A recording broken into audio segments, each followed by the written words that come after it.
আজকের গল্পের নাম পাগল প্রেমের রাত। এক নিঝুম রাত, রাস্তায় গাড়ি ঘোড়ার কোনো আওয়াজ নেই, শুধু মৃদু বাতাসের শো শো শব্দ শোনা যাচ্ছিল। আর সেই রাতেই সড়কে হেঁটে যাচ্ছিল এক তরুণী, নাম প্রিয়া। হঠাৎ একটা মোটর বাইক দ্রুত গতিতে এসে তার সামনে ব্রেক করলো।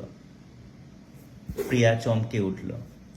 বাইক থেকে নামলো একটি ছেলে, কাঁধে ছিল লেদারের জ্যাকেট, চোখে একরাশ পাগলামো।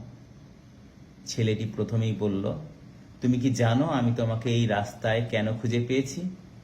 মেয়েটি বিস্ময়ে বলল, তুমি কে আর কেনই বা আমায় খুঁজছো? ছেলেটি মুচকি হেসে বলল, তুমি যেখানেই যাও আমি তোমার ছায়া।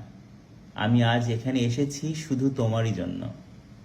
প্রিয়া প্রথমে ভয় পেলেও ছেলেটির চোখে ছিল এমন কিছু যা তাকে আটকে রাখল।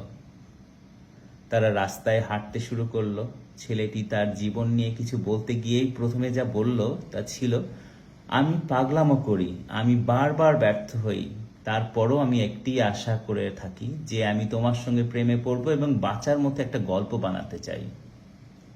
প্রিয়া অবাক হয়ে ছেলেটিকে জিজ্ঞেস করলো, তাহলে এখন কি সেই শুরু হলো তোমার গল্পের? ছেলেটি প্রথমে থেমে হাসলো, তারপর বলল, না, শুরু তো অনেক আগেই হয়েছিল, যখন তোমার চোখে প্রথমবার নিজেকে দেখেছিলাম। সেই রাতটা পাগলামোর রাত হলেও দুই অচেনা মানুষ নিজেদের জীবনের এক পাগলামোর অধ্যায় শুরু করলো। ধন্যবাদ সবাইকে।